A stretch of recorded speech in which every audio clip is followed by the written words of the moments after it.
Europe 1, il est 7h18. Patrick Cohen, vous recevez maintenant l'avocat de Tariq Ramadan. Bonjour Emmanuel Marcini. Bonjour. D'abord, quel est le sort de la demande de remise en liberté que vous avez formulée pour votre client Tariq Ramadan ? Pour le moment, il n'a toujours pas été statué sur celle-ci. Nous attendons la décision du juge des libertés de la détention d'un moment à l'autre. Le parquet et le magistrat instructeur s'opposant à cette demande. Pour quel motif ?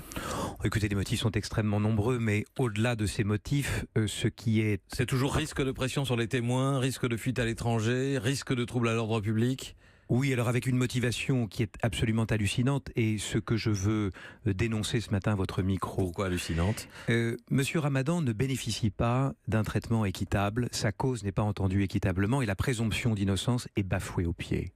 Les éléments d'investigation réunis depuis le début de cette affaire démontrent que les deux premières plaignantes ont menti. Madame Ayari, qui se plaint sur les plateaux de télévision de ne pas être aidée par la République, a décrit une chambre d'hôtel qui n'est pas bonne, a menti aux policiers en disant qu'elle avait cessé tout contact avec monsieur Ramadan depuis 2012. Tout ceci s'est révélé inexact et ses propres témoins ont même déclaré qu'elle était mythomane.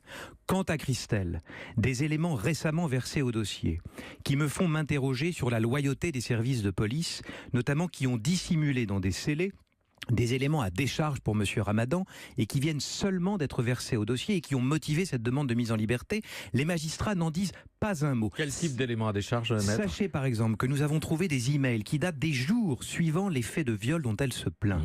Et elle raconte une version totalement différente de ce qu'elle raconte à la police aujourd'hui. Les policiers qui avaient ces éléments ne l'ont même pas interrogé dessus. Les magistrats instructeurs qui l'ont longuement entendu ne l'ont même pas interrogé. Plus, elle a versé une photo qui soi-disant est une photo prise le lendemain des faits, qui est censée attester des traces de coups qu'elle a subies. Cette photo n'avait pas été imprimée. Elle l'a été à ma demande, elle ne démontre rien.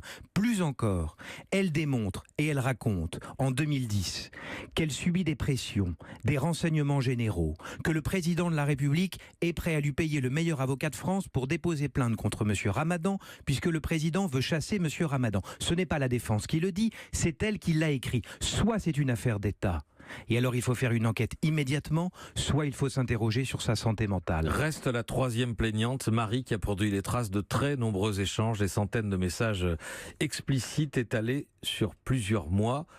Que reconnaît Tariq Ramadan de sa relation avec cette femme, maître Marcini? Monsieur Ramadan connaît Mounia, la fille du Carlton. Il ne l'a jamais contestée. D'ailleurs, il n'a jamais encore été interrogé à son sujet. Il a eu une relation avec elle qui n'est pas la relation qu'elle a décrite. Il va être entendu le 5 juin, a-t-on appris très récemment, par les magistrats instructeurs. Il aura l'occasion de s'expliquer.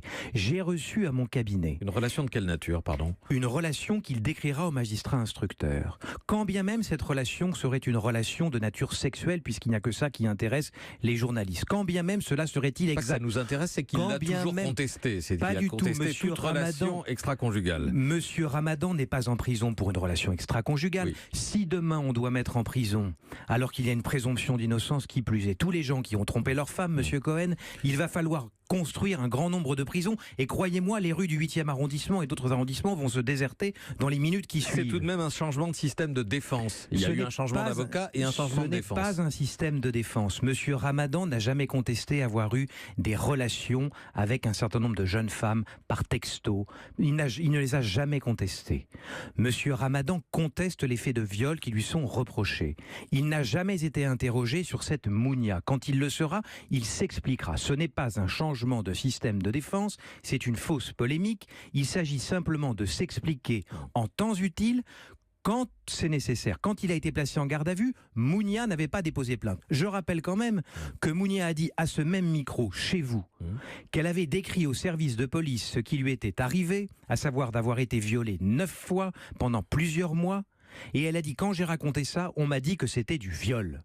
Alors, est-ce que c'est elle qui le dit ? Est-ce que c'est ce qui s'est passé ? Ou est-ce que c'est ce qu'on aimerait qu'il se soit passé parce que monsieur Ramadan est quelqu'un qui suscite un grand nombre d'animosités et un grand nombre de gens aujourd'hui aiment à penser que ce dont il l'accuse, il en est coupable. Bon, je ne vais pas rentrer dans le dossier, vous l'avez, je ne l'ai pas. Le changement, la fausse polémique que vous dénoncez ce matin, maître Marcini, c'est tout de même un changement qui a dérouté pour le moins les soutiens de Tariq Ramadan. Cela s'est vu sur les réseaux sociaux, ça s'est vu aussi pour la constitution de la cagnotte alimentée pour financer sa défense, justement. Écoutez, moi je suis avocat pénaliste. Moi, mon affaire, c'est le droit, la présomption d'innocence et les faits. Ce qui se passe à l'extérieur n'est pas mon sujet. Vous êtes en relation avec les soutiens de Tariq Ramadan? C'est ce que vous dites. Non, ça n'est pas vrai? C'est ce que vous dites. Moi, je n'ai qu'un seul interlocuteur, c'est monsieur Tariq Ramadan. Tariq Ramadan va s'expliquer donc en détail devant le juge. Il est à nouveau prévu de l'entendre. Il est convoqué le 5 juin. Il est impatient de pouvoir être entendu et s'expliquer de manière calme, sereine. Et surtout, ce qu'il souhaite, c'est que sa cause puisse être enfin entendue équitablement et que l'on arrête de raconter n'importe quoi, y compris du côté de la magistrature, où on raconte n'importe quoi parce que on le présume coupable.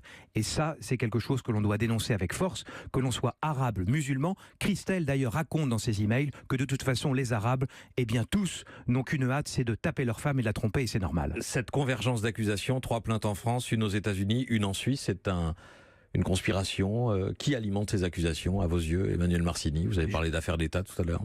Mais je n'en sais rien, moi. Il faut interroger les gens qui écrivent, qui sont en relation avec le président de la République pour faire tomber monsieur Ramadan. Soit cette Christelle est complètement cintrée, comme on dit, et à ce moment-là, il faut s'interroger sur la crédibilité de ces accusations. Soit il faut interroger les renseignements généraux. Elle raconte qu'elle a eu 4 contrôles fiscaux. Ses comptes bancaires ont été bloqués parce que Caroline Fourès lui avait envoyé les renseignements généraux pour déposer plainte contre monsieur Ramadan et que ne le faisant pas, eh bien, elle a été affamée pour pouvoir le faire. Il faut l'interroger, ce n'est pas à moi de répondre à sa place. À votre avis, tout va s'effondrer? Mais je n'en sais rien. Qui peut le savoir? Je dis simplement qu'en l'état, eh bien, il faut laisser du temps au temps et qu'il faut laisser l'enquête se dérouler et laisser monsieur Ramadan se défendre en bénéficiant de la présomption d'innocence. C'est un point cardinal de notre système juridique. Merci Emmanuel Marcini, avocat de Tariq Ramadan, d'être venu en direct au micro d'Europe 1. Merci à vous.